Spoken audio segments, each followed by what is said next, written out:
Ukufunda akudingeki kube isicefe futhi akufanele kube umsebenzi olukhuni ngaso sonke isikhathi.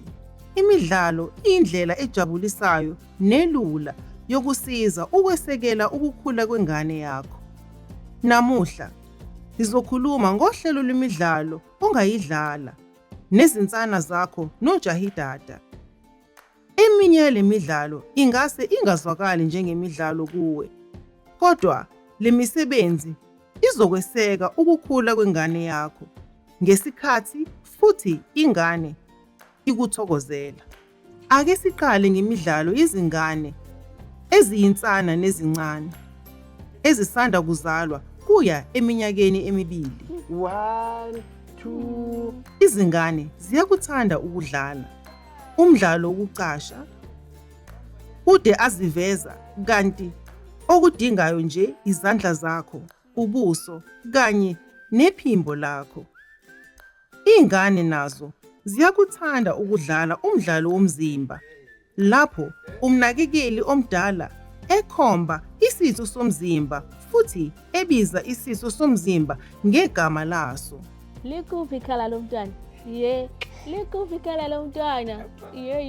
Ngesikhathi ingane yakho iphakathi konyaka wokuqala noma emibili ubudala, izojabulela ukudlala imidlalo eminingi. Ukukhahlela ibhola kulula futhi okudingayo ibhola elithambile kuphela. Umdlalo olandelayo ubizwa ngemoto eyibhokisi futhi izingane ziyakuthanda ukunyakaza kanye nomsindo wemoto. Yandiza.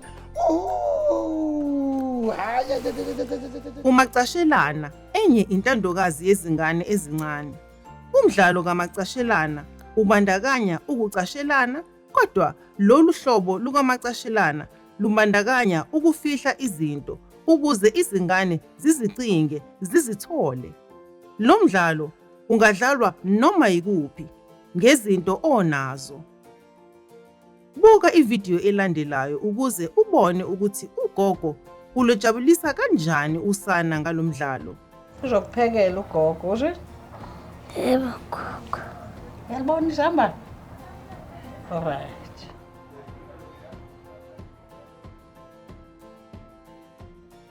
Likuphi manje? Phi? No. Lip. Hawulibheke kahle. Nali gogo. Kuneminye imidlalo eminingi nokwenziwayo okuzosekela ukukhula kwengqondo yezingane ezincane, futhi cishe usuvele ukwenza okuningi kwalokho. Noma nini lapho ukhuluma, udlala futhi ucula nengane yakho, usuke wesekela ukukhula kwayo. Uzokwazi ukuthi wenza kahle lapho ingane yakho imamatheka, ihleka futhi iphendula.